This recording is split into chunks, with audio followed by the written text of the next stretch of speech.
Welcome back to Free Play. This is Path of Exile. So, let's start off this episode without any action. I'm going to talk about currencies. So, there's a wide spread of currencies. Some of them are in shard forms, which you have to get, say, 20 to get a complete. So, you have your basic wisdoms, which identify items. You have your portals, so you can go back home. You can use it anywhere outside in the wilderness without a waypoint, and you can come back and go back to that position. So it's essentially you open it up, you walk through, and then you go back through it from town, and the portal disappears. Then you have your weapon quality for armor, flasks, maps, and gems. So these ones are very common. These ones are in the middle, and then the gem cutters and the cartographers are the more expensive ones, essentially. Then you have transmutations, which create blue items, which are magic. Then you have alterations, which re-roll those blue items, so you get different stats on them. And then you have chances, which can be magic, so blue, rare, yellow, or unique, which is orange. And then you have augmentations, which adds a random property to a magic item only if, for instance, see how we have this one here, and we use it on it, we gained physical damage, which is actually quite good because Sunder's a physical damage, so that's actually quite a nice roll. And then you have annulments, which is new. This one seems to be sticking around. It removes a random property. So if I could remove the 12 strength and reroll, or it might remove the physical damage. We don't know. Now, these were added recently through the league that is currently going on, and I suspect they're going to stick around because they have a position up here in the currency thing, while the engineer orbs, the orb of bindings, the harbingers orbs, or the ancient orbs, and the horizon orbs, I don't think they're going to be sticking around as of late, like from at this point in time. So, and then you have jewel orbs, which reforges the number of sockets. So these two sockets here, you know what? We can showcase it with the helmet. Now we have two sockets. It's easy enough. Links, orbs of fusings, I'm not going to waste them, but they create links randomly. So in chest pieces and two-handed weapons, you can have up to 6 links, which creates the most powerful spectrum of what you can have, basically. Then your helmets, boots, and gloves have up to 4 sockets on them, and then your one-handed weapons and shields are 3. So you got to take that into account. And there are rings that can have jewels in them. They're called unset rings, and they have 1 socket available. Then you have chromatic orbs, which rerolls the colors, so you can differ those up. And then we have regal orbs, which upgrades a magic item into a rare item. I'm not going to waste them because I don't do recipes and stuff. Alchemy turns a normal to rare.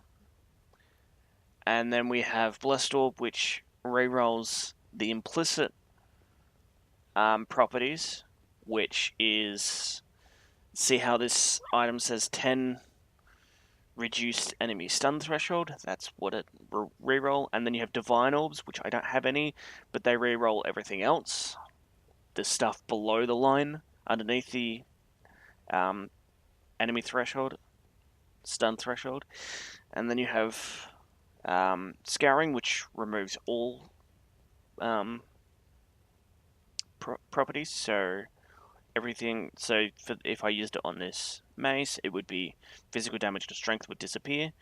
Orbital Regrets refunds gives us a passive skill refund, so that means we can change our passive tree here. We get to refund, and then Val Orb, which corrupts it, so that means you cannot change it from this point onwards.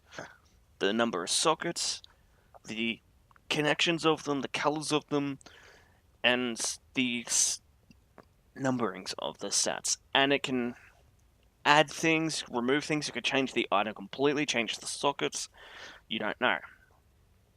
And now the two most... So you have Chaos Swords, which is the rare version of the alteration, but these are really your main currency. Most things that if you trade with people, if you choose to trade, you're most likely dealing with Chaos. The more expensive items are Exalts, purchased with the Exalts, and the Exalt adds a random property to an item. So if you have... These are the two main crafting things that people use. And then you have mirrors. The mirrors of...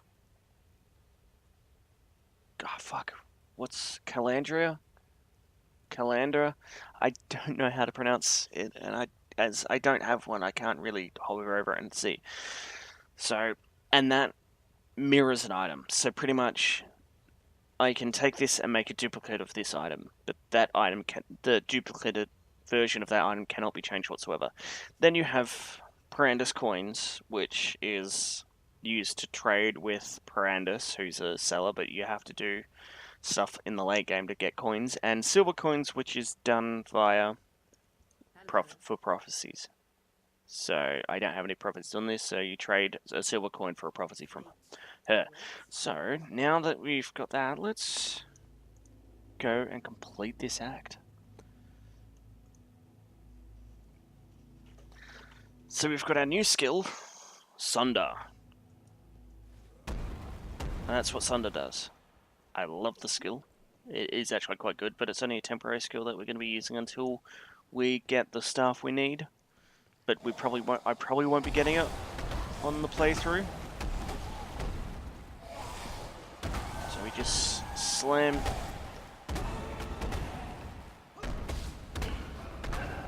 Dum dum dum dum.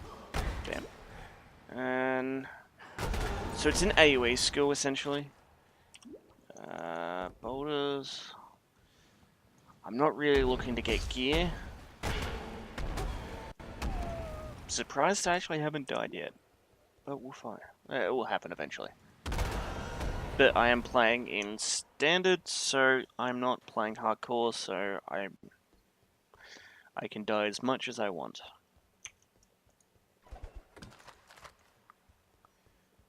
Now, hopefully...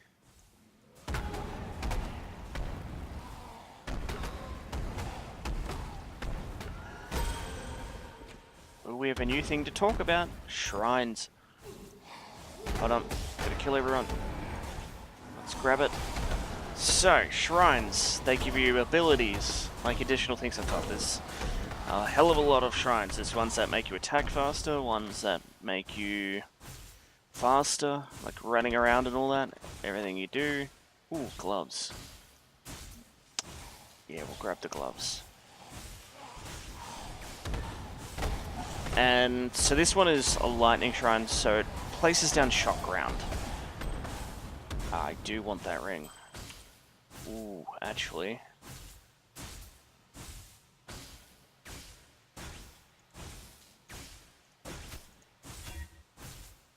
That was a nice roll. So that's what the essence does. You use it on there, onto the items. Now essences are different levels. So, and you use you craft at the higher levels or you find them. Which is, it takes 3 of them. I actually don't recommend, I recommend the ones you get early on is just use them on white gear and level, like get some leveling gear. And then later on, only collect Screaming. Now that would help you out in, so Screaming and the Remnants of Corruption are the ones you should keep and store, because you want to keep the Screamings to upgrade them later on. Where were we heading? We're heading up this way. So we're going to be getting that next. So you get the whole use out of it leveling up, and then you hoard them later on. Now certain ones are more like have better advantages. Maybe you'd find which ones you want to keep, but I only keep Screaming, and then I craft them up like later on, till you get the highest level one.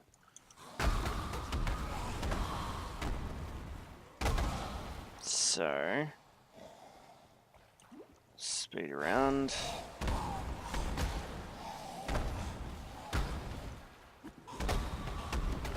So we're getting close to the boss. We've got one more zone to go. Like, the next exit will be encountering a boss, and we'll be going into Act 2.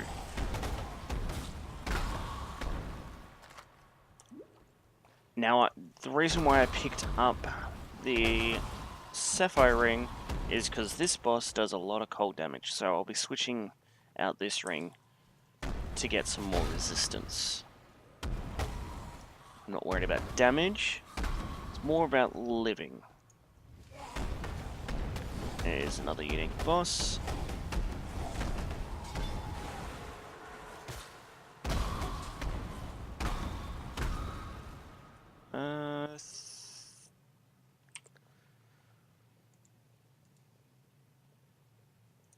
Okay, so we just do that.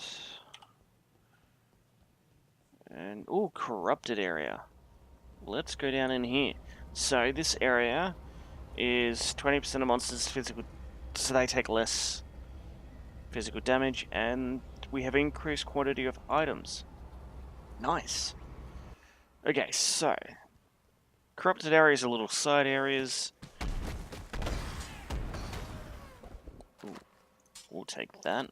It might be an upgrade.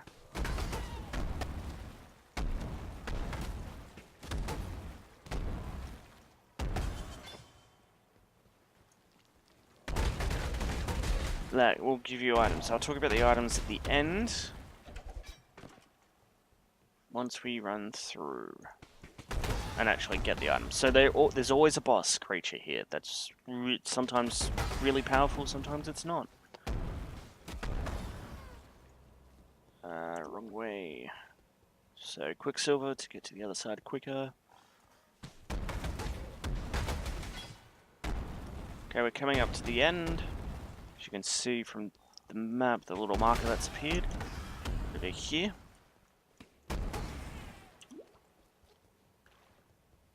And here we go. So we're going to be... So you see this aura effect? That means the enemies can't die. Oh, actually, I kind of do want to...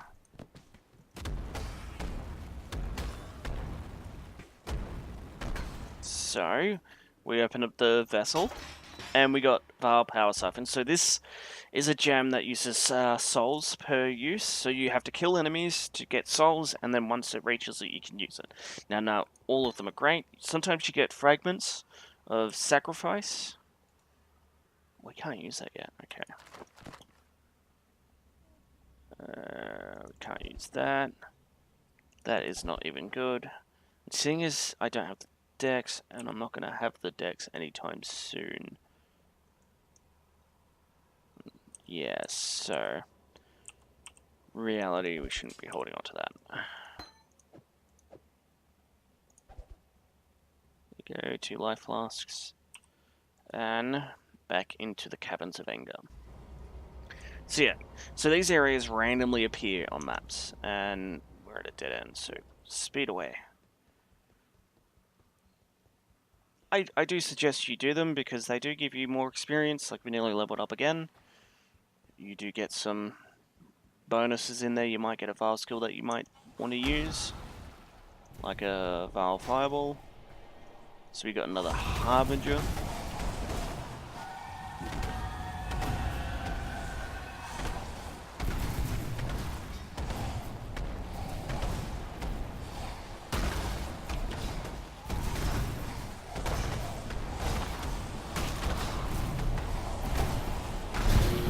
Okay, so we got some Chaos Shards and Engineer Shards this time in Transmutation, which isn't that great.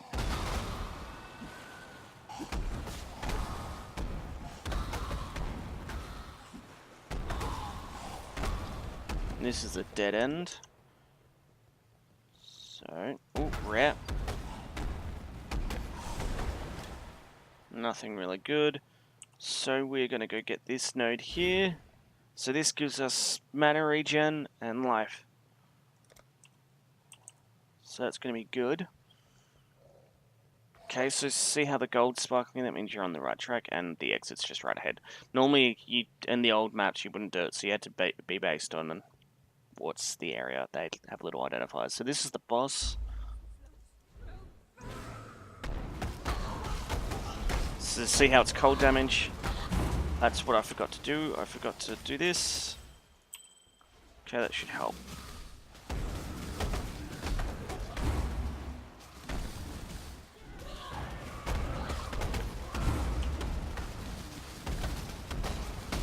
Okay, so that's phase 1 down. Phase 2.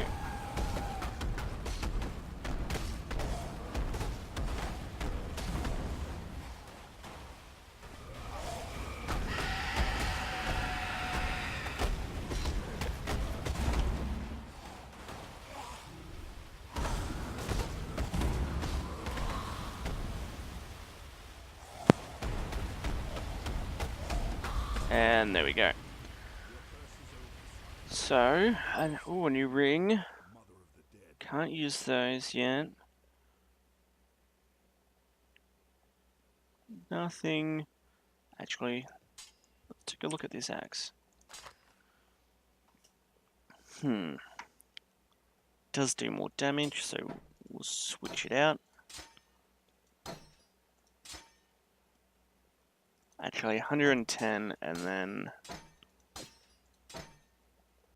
101, so that is better. And it does some lightning damage. Identify these two. God, that would be so much. That'd be good, but not good enough. So we take out that, put that back in. Don't really care about these.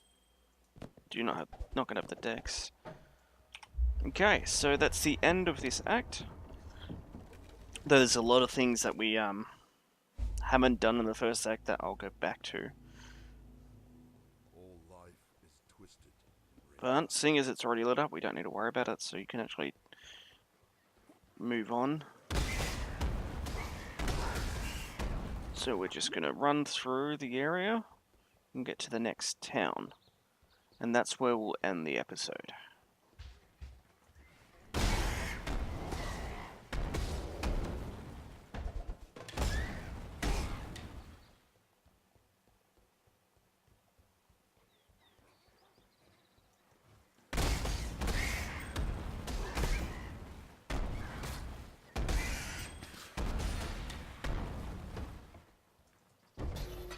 Ooh, nice.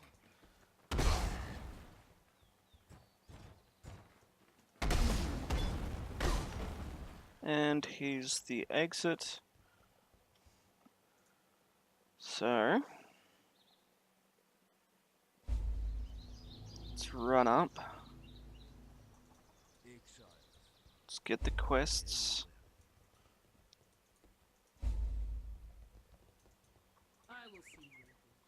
Store away some things. So, and this is where we're going to end this episode. So, thank you guys for watching. Really hope you guys are enjoying the series so far, and I'll see you guys next time.